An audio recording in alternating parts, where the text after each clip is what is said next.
Et là, je m'en suis vraiment rendu compte avec cette maladie. C'est que d'abord, il faut que moi, je sois bien pour pouvoir ensuite m'occuper correctement de mes enfants. Bonjour et bienvenue à la chaîne de podcast Parents en Autisme.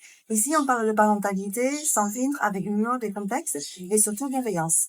Aujourd'hui, j'ai le plaisir, même l'honneur d'inviter Audrey, une maman au parcours incroyablement inspirant. Elle vit avec la maladie RCH, une colocataire envahissante, donc on se passe très bien. Et cela ne l'empêche pas d'être une maman engagée, aimante et pleine de ressources. On va donc parler de comment elle arrive à conjuguer entre le rôle de maman et ses défis santé, ce qui change dans sa vie familiale, de ce que cette maladie lui a appris sur la vie. Un échange vrai, sincère, parfois émouvant, parfois drôle, mais surtout plein d'humanité. Donc Audrey, je vais te laisser la parole pour te présenter à nos auditeurs et auditrices. Bonjour Maï, merci de me recevoir pour parler de ça. Je m'appelle Audrey, j'ai 43 ans, je suis mariée à Greg et j'ai 3 enfants, Anna, Noah et Liam, de 10, 14 et 16 ans. Pour commencer, je vais te poser la première question. Si ta vie de maman devait être une série Netflix, quel sera le titre? Ça m'a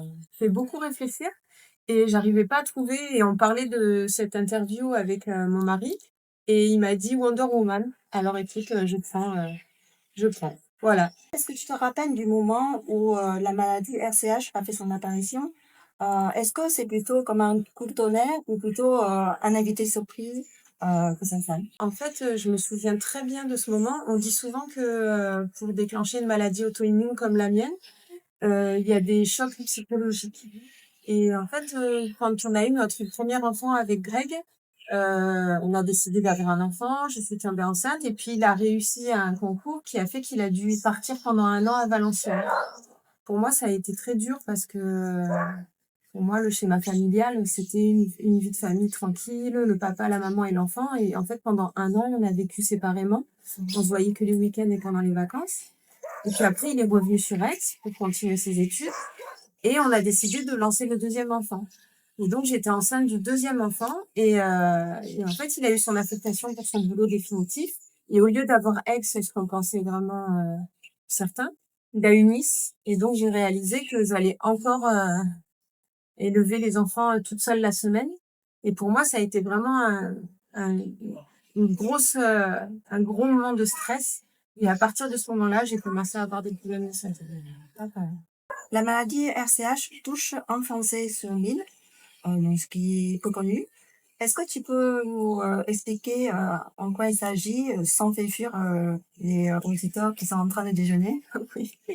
Donc la maladie RCH, ça veut dire rectocolite hémorragique. C'est une maladie auto-immune qui fait partie de la famille des MICI, c'est-à-dire les maladies inflammatoires chroniques de l'intestin. Et en fait, c'est la même famille que la maladie de Crohn qui, elle, est plus souvent connue quand on en parle. En fait, la RCH, c'est comme une grosse gastro et avec du sang en plus. Voilà. Et ce qui est difficile avec la RCH, c'est que justement, il faut faire attention à ce qu'on mange. Et puis, on peut avoir mal au ventre à tout moment, donc il faut pas être loin des toilettes. Et comment cette maladie a changé ton organisation familiale? Comme je le disais tout à l'heure, il faut faire attention à son alimentation. Du coup, moi, je mange pas. Mon alimentation est très simple et très contrôlée. Et donc, pour faire les repas, je fais toujours double repas, c'est-à-dire un repas pour la famille parce que je souhaite que mes enfants mangent le plus normalement possible, et puis moi, un autre repas. Voilà, donc je, c'est double repas le midi, le soir quand on est en vacances, etc. Et puis après, il a fallu que j'apprenne à m'écouter, donc à être parfois à prendre plus de repos, etc. Voilà, être plus à l'écoute de mon corps. Du coup, pour les bourses, c'est au lieu de toutes les besoins, tu passes par toi alors. On fait, Oui, exactement. Les courses, tout en fait. Il faut toujours que je pense double. Donc en plus, on est quand même une famille de 5 personnes. Et c'est déjà quand même faire des repas. Et puis j'ai les 2 garçons là qui sont maintenant des ados, voire des jeunes adultes.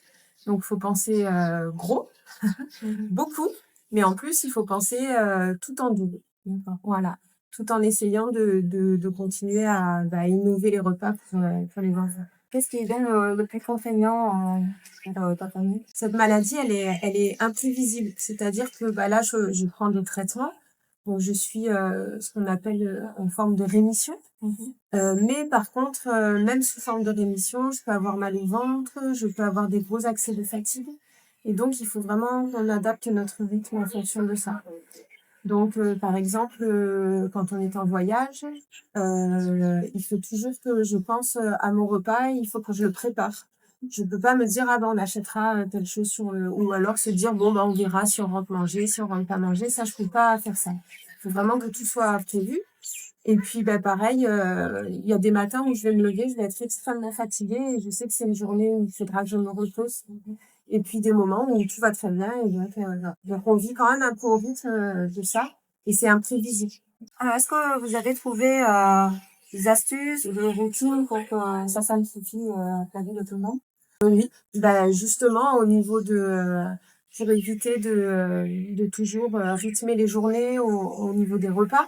Bah ça y est là, je suis pleine de petites habitudes. J'ai un thermos dans lequel je mets ma nourriture. Donc le matin, je sais que quand je me lève, bah, je prépare mon repas du midi. Je le mets dans mon thermos. J'ai mes petits couverts de voyage.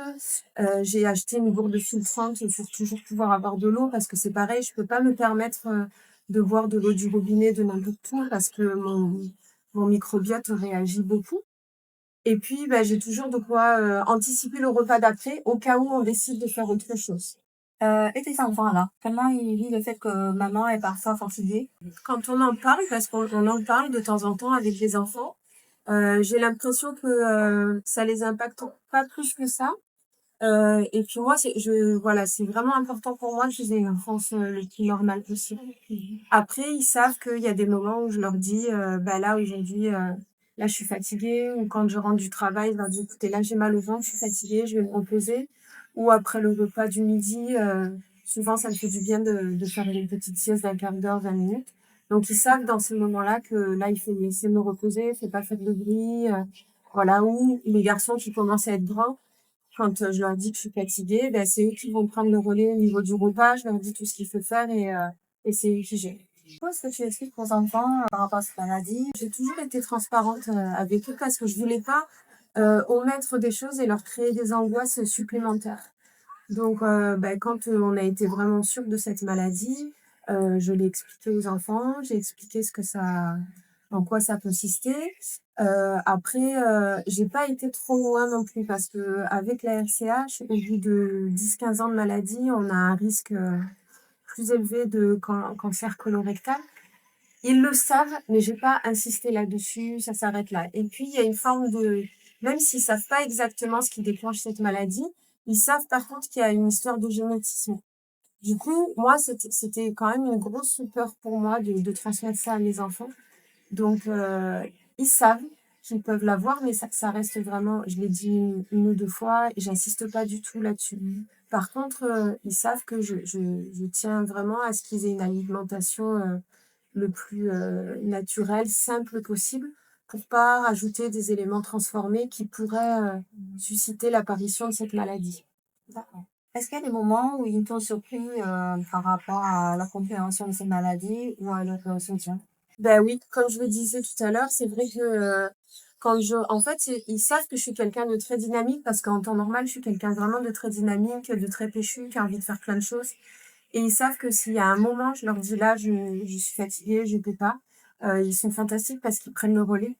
Et voilà, ils vont se mettre, enfin voilà, être autonomes dans la vie de famille pour que moi je puisse me reposer. Est-ce que cette maladie t'a poussé à transmettre des valeurs particulières à tes enfants? Alors oui, je pense qu'il y a plusieurs choses. Il y a déjà pour rester en bonne santé.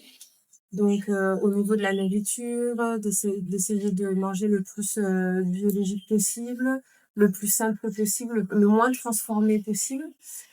Donc il y a ça. Il y a aussi le fait que, bah, en fait, tout se rapporte, enfin, tout ce que j'ai découvert qui améliorait ma maladie, j'essaye de leur transmettre, mais ça fait partie des règles de vie pour tout le monde. Il y a le sport aussi, qui est très important, le fait de sortir, de prendre l'air. Voilà, et c'est vrai que moi, j'insiste plus là-dessus parce que je sais que ça peut permettre de pas déclencher la maladie et bien au contraire de l'améliorer une fois qu'on l'a. Et puis le fait d'avoir un mindset, voilà, de se sentir bien dans la tête et de savoir s'écouter. Et j'essaye de leur transmettre tout ça. Qu'est-ce que tu veux qu'ils retiennent de toi au-delà de ta maladie? J'espère que la maladie est mise de côté et que ils voient de moi une personne très dynamique, avec plein d'idées, plein d'envie de faire plein de choses, voilà, et que ça leur donne envie d'être pareil et de découvrir plein de choses. Est-ce que tu penses qu'ils grandissent avec un autre regard sur la santé, aussi sur la résilience et l'empathie envers les autres? Oui, je pense. C'est vrai que on n'en parle pas souvent, mais voilà, quand ma maladie, elle est invisible. Donc, quelqu'un qui me croise ne sait pas que j'ai une maladie et que j'ai beaucoup de contraintes dans la vie, etc. Donc, le handicap invisible, ils sont assez ouverts à ça. C'est vrai qu'il y a des fois où on a rencontré des gens où ça ne se voyait pas trop qu'ils étaient malades et je leur dis, mais regarde, moi, si tu ne vivais pas avec moi, si la personne ne vivait pas avec moi, elle ne saurait pas que je suis malade. Donc, apprendre, voilà, à respecter les gens qui ont des difficultés. On ne voit pas tout ce qu'on peut avoir comme difficulté, etc. Et voilà, et puis sensibiliser sur le handicap parce que la RCH, c'est reconnu comme un handicap. Moi, j'ai un document qui certifie ça. Donc, voilà, sur le handicap, l'ouverture d'esprit sur le handicap, je pense que... Comment tu arrives à relativiser et surtout profiter pleinement du moment en famille? Alors, en fait, c'est l'avantage d'avoir eu les enfants, c'est que ils m'ont permis, comme je voulais qu'ils aient une vie normale, il y a en fait, cette maladie, elle crée des peurs, des angoisses de, est-ce que je vais réussir à faire ça? Est-ce qu'il y aura des toilettes si jamais j'ai un problème, etc. Et en fait, j'ai été obligée de prendre par-dessus et de foncer. Et donc, grâce à ça, grâce à cette famille, en fait, la maladie maintenant, elle est vraiment de côté et j'ai décidé d'être une personne qui ferait tout ce que j'ai envie de faire. Voilà, donc en fait, je fonce et je fais, voilà, si j'ai envie d'aller faire du paddle sur la mer, et ben j'y vais, tant pis, on verra bien ce qui se passera. Maintenant, j'ai vécu plein de choses un peu incongrues. Je sais gérer la maladie, je sais gérer le mal de ventre. Voilà, donc la mettre de côté et essayer d'avoir la vie la plus normale possible. Donc du coup, cette maladie t'a appris à lâcher prise sur quelque chose. Oui, totalement. Voilà, il y a des choses avant où il fallait absolument, quand on est une maman, la plupart du temps, on a envie que tout soit bien rangé, que les enfants mangent bien, qu'il y ait pas trop d'écran, etc. Et en fait, maintenant, je me suis rendu compte que si je suis fatiguée et que la maison est pas bien rangée, mais qu'on a passé une bonne journée avec les enfants, bon tant pis, je mets ça de côté et puis demain on rangera la maison et en fait ça va pas changer la face du monde.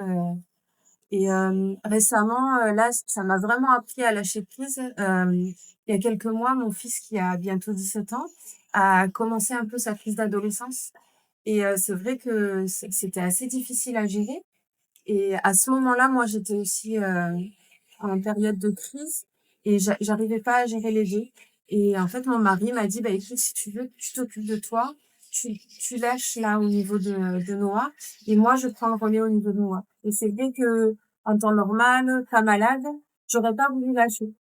Et en fait, là, j'ai lâché et puis c'est très bien parce que c'est le papa aussi qui a pris son rôle de parent.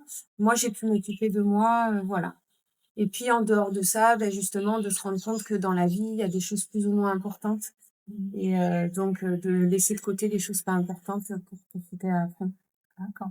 Du coup, qu'est-ce qui te donne plus d'énergie en tant que maman? Quand des fois, quand je suis fatiguée, je peux avoir une baisse de morale, peut-être envie d'avoir un repli sur soi. Et les enfants, ça m'oblige à aller de l'avant. Donc du coup, voilà, toujours en mouvement, toujours faire des choses et voilà. C'est la plus grande leçon de vie que cette maladie t'a appris? Alors, il y aurait 2 choses. Le fait de s'écouter, en 1er. Parce que c'est vrai qu'en tant que maman, on a tendance à se faire passer après les enfants. Alors je dis pas, voilà, il y a pas une forme d'égoïsme, mais il faut savoir, prendre soin de soi en 1er pour être bien dans sa vie, dans sa peau, pour pouvoir justement éduquer, ses enfants, dans un bon climat. C'est vrai que souvent, j'avais un coach qui m'a justement aidée, à gérer tout ça, me rappeler que, dans l'avion, quand on dit qu'il y a un problème et qu'il y a le masque à oxygène qui sort, il faut d'abord se le mettre soi Et ensuite, on peut s'occuper des enfants. Et là, je m'en suis vraiment rendu compte avec cette maladie. C'est que d'abord, il faut que moi, je sois bien pour pouvoir ensuite m'occuper correctement de mes enfants. Et après, la deuxième chose, c'est voilà, il faut pas avoir peur dans la vie et il faut foncer, faut y aller. Voilà, c'est de profiter de chaque instant. Parce qu'on sait jamais comment ce sera le lendemain. Donc voilà, de pas trop se prendre la tête et de profiter de la vie. Si tu pouvais parler avec un autre parent qui vit aussi un défi de santé, qu'est-ce que tu lui dirais? Je dirais que effectivement, au début c'est dur. C'est ça, il fait pas se mentir. Et c'est vrai que j'ai des moments encore dans la vie où j'ai des moments de difficulté, soit de maladie, soit le moral qui baisse un peu parce que voilà, c'est un peu compliqué. Mais malgré tout, en fait, il faut rebondir et puis on peut tout faire. Voilà, on peut il faut adapter parfois, mais on peut tout faire et on peut avoir une très belle vie. Moi, je suis très heureuse dans ma vie et je me considère très chanceuse. Donc voilà, il faut foncer, il faut se faire accompagner quand on en a besoin. C'est vrai que ça, j'ai un super médecin qui, dès le début, m'a dit, il faut que vous voyez un psychologue pour accepter le fait que vous serez malade toute votre vie. Et voilà, ben, j'ai vu un psychologue, il n'y a pas de honte à avoir un psychologue ou un coach de vie. Il faut savoir se faire accompagner. Il faut savoir dire dans certains moments, ben, j'y arrive pas. C'est vrai que c'est difficile, mais il faut savoir le dire. Et puis après, ben voilà, il faut se mettre aucune barrière et foncer. Et pour finir, quelle idée reçue sur la maladie SCH que tu as envie de envoyer balader? Ben, qu'on peut pas faire tout ce qu'on veut dans la vie parce qu'avec la RCA, je fais tout. Voilà, rien n'est impossible. Il faut réussir à faire. Avant de conclure cet épisode, on va passer à un petit jeu à l'habitude. Aujourd'hui, le jeu, c'est de compléter la phrase. Donc, je vais dire le début de phrase et tu complètes. Le matin, ma famille sait que je ne suis pas en forme quand Je n'ai pas bien dormi. ce qui me donne toujours le sourire, même les mauvais jours, c'est Un câlin de mes enfants. si ma maladie était un personnage, ça serait Godzilla. le plus beau cadeau de mes enfants, au fond, c'est De venir faire des activités avec moi. depuis que je suis maman, j'ai appris que Rien n'est impossible. merci beaucoup d'avoir écouté cet épisode de Parents en autisme. J'espère que le témoignage d'Audrey vous a autant inspiré que moi. Sa force, sa sincérité et sa capacité de jongler entre sa maladie, sa vie familiale et ses projets sont une vraie leçon de courage et de vie. Si vous connaissez un parent qui vit aussi un défi de santé, n'hésitez pas à envoyer cet épisode parce qu'ensemble, on se sent moins seul et surtout, on a toujours appris de la résilience des autres. On se retrouve au mois prochain pour un autre épisode de Parents sans motif. D'ici là, prenez soin de vous. Merci beaucoup Audrey pour ce témoignage. Et merci de m'avoir reçu. Avec plaisir.